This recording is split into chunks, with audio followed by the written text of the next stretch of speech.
हे fox, insurance fraud एक ऐसा act है जब कोई क्लाइंट करता है तो इंश्योरेंस कंपनी को सिर्फ फाइनेंशियल लॉस होता है। लेकिन जब इंश्योरेंस कंपनी फ्रॉड करने पे आती है तो क्लाइंट की इंटीग्रिटी पर एक क्वेश्चन मार्क लगा दिया जाता है। इंश्योरेंस कंपनी अपने पर्सनल फायदे के लिए क्लाइंट की इंटीग्रिटी पर एक झूठा क्वेश्चन मार्क लगा देती है और साथ ही क्लाइंट को फाइनेंशियल लॉस के साथ साथ मेंटल लॉस भी देती है। आप जब भी कोई इंश्योरेंस पॉलिसी परचेज करते हैं तो आपका एक ऑब्जेक्टिव होता है, फाइनेंशियल ऑब्जेक्टिव उस पॉलिसी को परचेज करने के पीछे। लेकिन जब इंश्योरेंस कंपनी एक ऐसे एलिगेशंस आपके ऊपर लगा दे जिसके बारे में आपने कभी सोचा भी नहीं था और जो पूरी तरह से अनएथिकल और फ्रॉड होते हैं, तो आपको मेंटल के साथ साथ फाइनेंशियल क्राइसिस का भी सामना करना पड़ता है और आपका जो इंश्योरेंस लेने का ऑब्जेक्टिव है वो पूरी तरह से खत्म हो जाता है। पिछले 2-3 हफ्ते पहले के वीडियो में मैंने मिस्टर सिन्हा की कहानी को आपके सामने एक्सपोज किया था, किस तरह से टाटा एआईजी ने अनएथिकल तरीके से मिस्टर सिन्हा की डॉटर के क्लेम को रिजेक्ट किया और अभी उसमें लेटेस्ट अपडेट है कि इंश्योरेंस कंपनी ने उस पॉलिसी को कैंसिल भी कर दिया। आज के इस वीडियो में मैं आपके सामने एक ऐसा क्लेम रिजेक्शन लेकर आया हूं जो पूरी तरह से अलग है, एक यूनिक है, और यह क्लेम रिजेक्शन मिस्टर सिन्हा की कहानी से भी पूरी तरह से अलग है। इस क्लेम में मात्र 3,500 रुपए के क्लेम को इंश्योरेंस कंपनी ने पहले तो रिजेक्ट किया, उसके बाद उस क्लेम को फ्रॉडुलेंट बताकर उस पॉलिसी को भी कैंसिल कर दिया। वीडियो को लास्ट तक देखिएगा, अपने फ्रेंड्स रिलेटिव्स को भी शेयर कीजिएगा क्योंकि इंफॉर्मेशन सभी के लिए इंपॉर्टेंट है और साथ ही ये अवेयरनेस देगी आपको कि किस तरह की इंश्योरेंस कंपनी को आपको अवॉइड करना है और किस किस तरह के स्टेप्स आपको लेने होते हैं। तो फिर बने रहिए मेरे इस वीडियो में लास्ट तक। और आपने अभी तक अगर इंश्योरेंस सेवा को सब्सक्राइब नहीं किया है तो उसे अभी सब्सक्राइब कर दीजिए और बेल आइकन को भी प्रेस कर दीजिए जिससे आपको मेरे सारे वीडियोस के नोटिफिकेशन मिलते रहें। बॉक्स, आज मैं आपको सुनाऊंगा मिस्टर भंडारी की कहानी। मिस्टर भंडारी जो कि एक बदलावा नाम है क्योंकि किसी की आइडेंटिटी को हमें एक्सपोज नहीं करना है। मिस्टर भंडारी ने 2020 में एक हेल्थ इंश्योरेंस पॉलिसी परचेज की और 2020 वो साल था जिस समय सारी दुनिया में कोविड-19 ने अपनी दस्तक दी थी। उस समय पे कोविड-19 का पैनिक सारी दुनिया में फैला हुआ था और बीमारी से भी ज्यादा बीमारी का डर था। तो मिस्टर भंडारी ने भी सोचा कि इस समय कोविड चल रहा है, ईश्वर ना करे हमारे परिवार के ऊपर किसी तरह की कोई विपदा आए, लेकिन कभी कुछ हुआ तो कम से कम हमें हॉस्पिटल जाने पर अच्छा ट्रीटमेंट मिलेगा अच्छे हॉस्पिटल में और हमारे ऊपर फाइनेंशियल बर्डन नहीं आएगा। ये सारी बातें सोचकर मिस्टर भंडारी ने एक 20 लाख रुपए की हेल्थ इंश्योरेंस पॉलिसी पूरे परिवार के लिए परचेज की और एक बहुत ही अच्छी नामी गिरामी जनरल इंश्योरेंस कंपनी से वो पॉलिसी परचेज की। पॉलिसी भी बहुत अच्छी थी, सारे उसमें फीचर्स एडिट थे, किसी तरह की कोई कैपिंग नहीं थी, एक फुल्ली लोडेड पॉलिसी उन्होंने परचेज की। फॉर्चुनेटली मिस्टर भंडारी ना तो कोविड पॉजिटिव हुए, पूरा परिवार उनका सुरक्षित रहा। ये खुशकिस्मती थी उनके लिए और उन्हें कभी भी किसी तरह के क्लेम की जरूरत नहीं पड़ी। कंटिन्यू हर साल मिस्टर भंडारी अपना प्रीमियम बिना किसी ब्रेक के पे करते रहे इंश्योरेंस कंपनी को। इस साल यानी कि 2024 में जब इनके पॉलिसी का रिन्यूअल आया तो उनके एजेंट ने उन्हें कॉल किया और उनसे पर्सनल मीटिंग के लिए एक रिक्वेस्ट की कि बहुत साल हो गए, मैं आपसे एक पर्सनल मीटिंग करना चाहता हूं, आपकी पॉलिसी के बारे में कुछ अपडेट्स आपको देना चाहता हूं। मिस्टर भंडारी ने उन्हें बुलाया और मिस्टर भंडारी के एजेंट उनसे उनके घर पे आके मिले। उन्होंने उनसे बताया कि आपकी पॉलिसी का रिन्यूअल ड्यू है, इसका तो मुझे आप चेक दे दीजिए या ऑनलाइन उसको रिन्यू कर दीजिए। साथ ही आपकी पॉलिसी में एक एनुअल हेल्थ चेकअप का ऑप्शन होता है जिसे आपने आज तक कभी अवेल नहीं किया है, तो आप उस बेनिफिट को अवेल कर सकते हैं। साथ ही आप एनुअल हेल्थ चेकअप करा के आप अपने बिल मुझे अगर सबमिट करेंगे तो मैं आपको रिएम्बर्स करा दूंगा, जिसकी एक लिमिट है 5,000 रुपए के। आप एनुअल हेल्थ चेकअप करा के आप उसका रिएम्बर्समेंट ले सकते हैं। मिस्टर भंडारी हर साल अपने हेल्थ चेकअप कराते थे for the preventive health checkup, कि ये देखने के लिए कि उनकी बॉडी में किसी तरह की कोई बीमारी तो नहीं है। बहुत ही हेल्थ कॉन्शियस है मिस्टर भंडारी। तो मिस्टर भंडारी ने सोचा कि मैं हर साल हेल्थ चेकअप तो कराता ही हूं, तो इस साल क्यों ना ये बेनिफिट लिया जाए, मैं पूरे परिवार के हेल्थ चेकअप कराता हूं और इसका रिएम्बर्समेंट मैं इंश्योरेंस कंपनी से क्लेम कर लूंगा। मिस्टर भंडारी ने अगले ही दिन डॉक्टर लाल पैथोलॉजी, जो हमारे देश की वेल रिनोन्ड पैथोलॉजी लैब है, वहां से एक एग्जीक्यूटिव को बुलाया और अपने पूरे परिवार के सैंपल वहां पर उन्होंने कलेक्ट करा दिए जिससे कि उनके पूरे परिवार के एनुअल हेल्थ चेकअप हो जाए।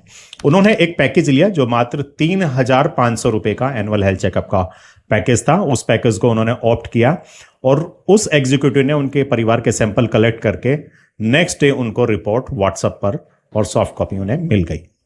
उसके बाद मिस्टर भंडारी ने उन सारे डॉक्यूमेंट्स को कलेक्ट किया, बिल्स को, और अपने एजेंट को कॉल करके वो सारे डॉक्यूमेंट्स अपने एजेंट को हैंड ओवर कर दिए। एजेंट ने भी उस क्लेम को सारे जो भी उनकी फॉर्मेलिटीज थी सारी फॉर्मेलिटीज को कंप्लीट करके इंश्योरेंस कंपनी को सबमिट कर दिया। सबमिट करे हुए 15-20 दिन हो गए और मिस्टर भंडारी के पास किसी भी तरह का कोई रिवर्ट नहीं आया।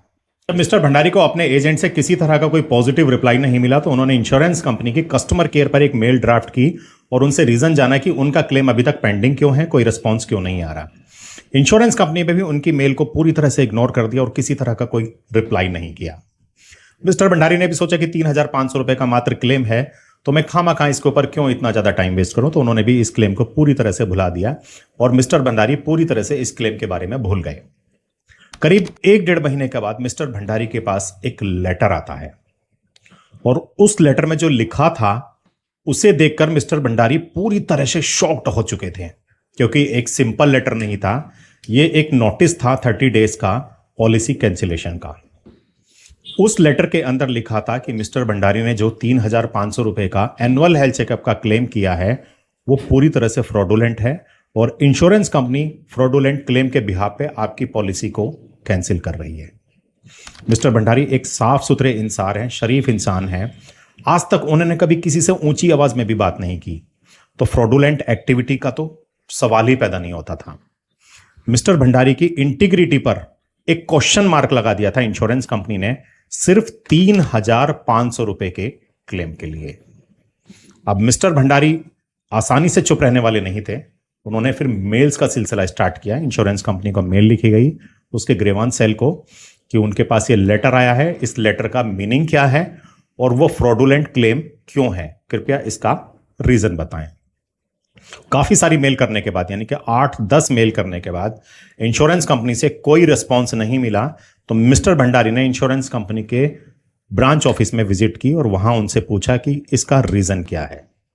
वहां पर जो रीजन बताया गया वो भी चौंकाने वाला था। उन्होंने बताया कि जो आपने बिल सबमिट किए हैं 3,500 रुपए के एनुअल हेल्थ चेकअप के, वो फेक बिल हैं। अब मिस्टर भंडारी ने पूछा कि वो फेक बिल क्यों हैं, जरा ये बताइए आप। तो उनका कहना था, ऑफिशियल्स का कहना था कि मिस्टर भंडारी ने 3,500 रुपए के बिल लगाए हैं जबकि लाल पैथोलॉजी में उसकी एंट्री 2,500 रुपए की गई है। इसका मतलब यह था कि मिस्टर भंडारी ने जिसको पेमेंट किया है 3,500 रुपए का, उसने लाल पैथोलॉजी में वही अमाउंट 2,500 रुपए जमा किया है अपने रिकॉर्ड में, और जबकि मिस्टर भंडारी को जो बिल दे दिया गया है वो दिया है 3,500 रुपए का। अब सवाल यहां पर यह उठता है कि इसमें मिस्टर भंडारी का क्या फॉल्ट है। मिस्टर भंडारी ने अपनी पॉकेट से 3,500 रुपए जमा किए हैं और 3,500 रुपए की ही उन्हें रिसिप्ट मिल गई है। अब जिसको भी उन्होंने पैसे दिए हैं वो एक ऑथराइज कलेक्शन सेंटर है, एक ऑथराइज बंदा है डॉक्टर लाल पैथोलॉजी का।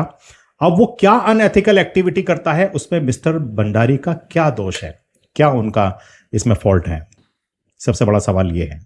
सारी बातें मेल पर लिखी गई और इंश्योरेंस कंपनी को मेल की गई, लेकिन इंश्योरेंस कंपनी उस मेल पर चुप्पी साध कर बैठ गई, किसी तरह का कोई रिस्पॉन्स नहीं दिया गया। इस पूरे केस का कंक्लूजन यह कहता है कि मिस्टर भंडारी ने सिंपली 3,500 रुपए के अपने हेल्थ चेकअप कराए, जिसकी रिपोर्ट्स और रिसिप्ट उन्हें पैथोलॉजी लैब से मिल गई, जो उन्होंने इंश्योरेंस कंपनी को सबमिट कर दी। अब पैथोलॉजी लैब अपने रिकॉर्ड में कितना अमाउंट एंटर करता है, वो अपने इंटरनल सॉफ्टवेयर में क्या करता है, इसका मिस्टर भंडारी से कोई भी किसी तरह का कंसर्न नहीं है। लेकिन इंश्योरेंस कंपनी सिर्फ मिस्टर भंडारी को ही एक्यूज्ड बना सकती है, क्योंकि पैथोलॉजी लैब एक थर्ड पार्टी है जिस पर इंश्योरेंस कंपनी का कोई भी कंट्रोल नहीं है। मिस्टर भंडारी को उस एक्ट के लिए पेनलाइज होना पड़ेगा जो एक्ट उन्होंने किया ही नहीं। इस तरह के क्लेम रिजेक्शंस को क्रिमिनल एक्टिविटी की कैटेगरी में रखा जाना चाहिए, क्योंकि इस तरह के क्लेम रिजेक्शन कस्टमर की पॉकेट पर ही नहीं उसकी आत्मा पर भी अटैक करते हैं। चाहता हूं कि मेरा ये वीडियो हमारी सरकार तक पहुंचे, हमारी रेगुलेटरी तक पहुंचे, जिससे कि इंश्योरेंस कंपनियों के अगेंस्ट में एक क्रिमिनल एक्टिविटी का एक्ट बनाया जाए अगर इंश्योरेंस कंपनियां इस तरह के अनएथिकल क्लेम रिजेक्ट करती हैं। आपको ये वीडियो कैसा लगा, अपने सुझाव और अपने कमेंट्स जरूर दीजिएगा। और लास्ट में मैं आपको बताना चाहूंगा इस इंश्योरेंस कंपनी का नाम, तो ये इंश्योरेंस कंपनी भी टाटा AIG है। अगर आपके पास भी कोई इस तरह की स्टोरी है, रियल स्टोरी है, जहां पर आपका कोई क्लेम रिजेक्शन हुआ है या इंश्योरेंस कंपनी आपको क्लेम देने में किसी तरह से परेशान कर रही है, तो आप अपनी स्टोरी हमें शेयर कर सकते हैं। मिलता हूं आपसे अपने नेक्स्ट वीडियो में, तब तक के लिए जय हिंद, जय भारत।